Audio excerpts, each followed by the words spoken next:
Okay, I wanted to show you how to deploy a React Router v7 app into AWS Lambda, API Gateway, and S3.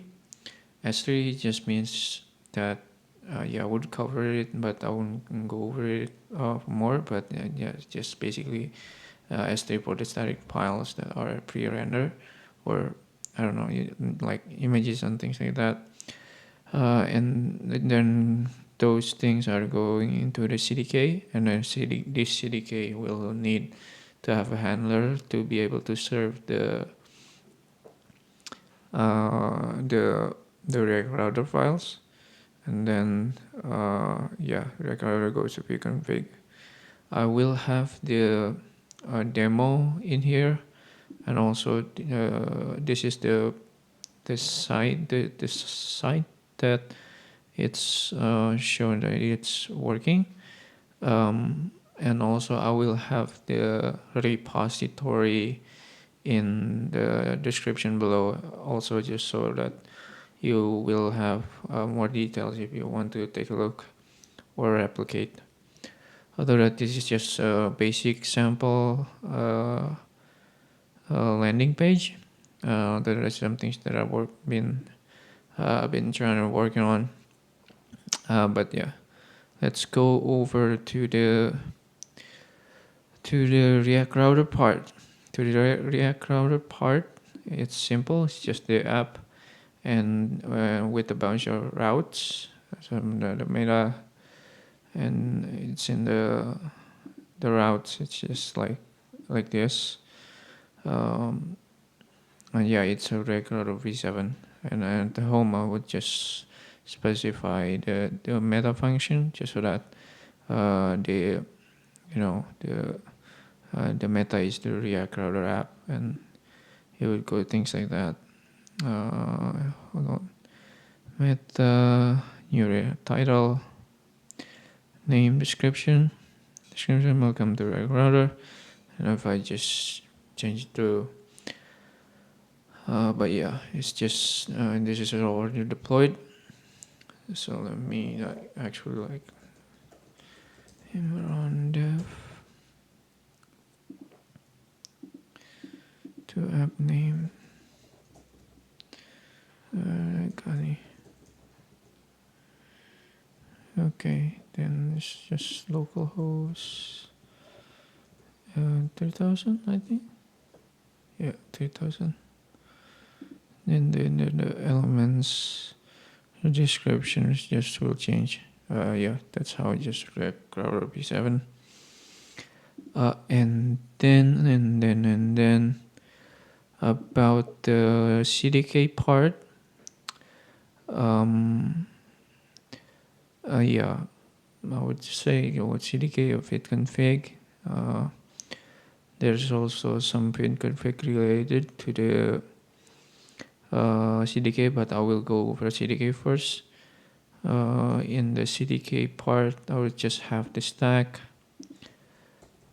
and the app that to initialize the stack.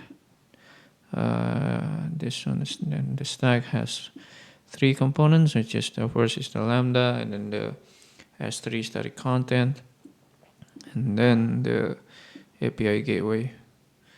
And then in the API gateway, not API gateway, the Lambda is the first one, which is, yeah, I have a console log. Let me remove it. I have a lot of things that are disabled, but this is effectively most of it. So I just taking the handler function, which is this handler one, which I get from this repo. That yeah, you could use them or copy, or but yeah, fork the implementation and things like that. That they are taking it from the remix node previous working module, and just put it as their own implementation. So I just be able to using it with just very simple create API gateway handler v2 request handler, and just go to handler, export it as a ESM in ESM format. That's important because in the package.json it's just the type module, so it's just also just it will execute in ESM as well. And then runtime specified to the I'm specifying it as the 24th or the latest version. Architecture for ARM 64. Memory size, I just put it as a 120. It doesn't matter. You can put it higher, but that doesn't matter. Yeah, if I have some, for example, environment variables, if I needed to, just to put it there. It's just like in the what is it? The SDK for the CDK documentation. You can look it up, and just mostly get Lambda. This one is for the API gateway to be able to take on the Lambda construct. Yeah, and then this Lambda construct gets integrated through the HTTP Lambda integration. This is from the CDK lib. And also just add environment. And then for the static files, this Lambda for the static files is just that their name public, which is the public files, public item, and also the deployment, which is the most important one, asset as build client, the ones that are these build files that are built by the feed config or React router or feed forwarded from the feed, and just put it on the bucket, just like that. And also in the that's all I think. Apart from that, you can deploy it.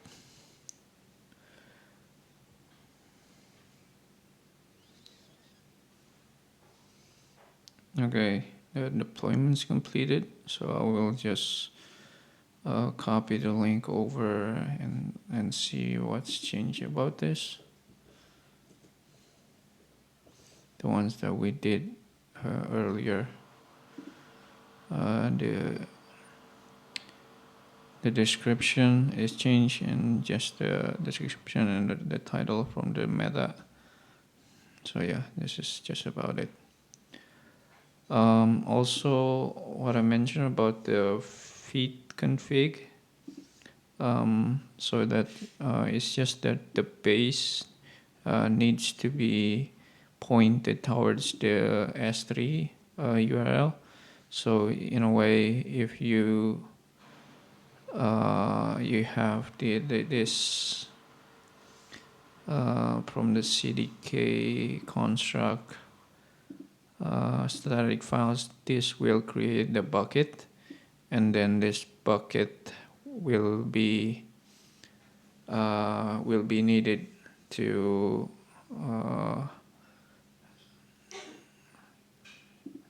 become the base for the static files to be served on. Otherwise, the static files wouldn't be available to be served from the app. So we'll just like empty JavaScript or empty images. Yeah, that's all from me. Thanks you guys for watching, and see you next time.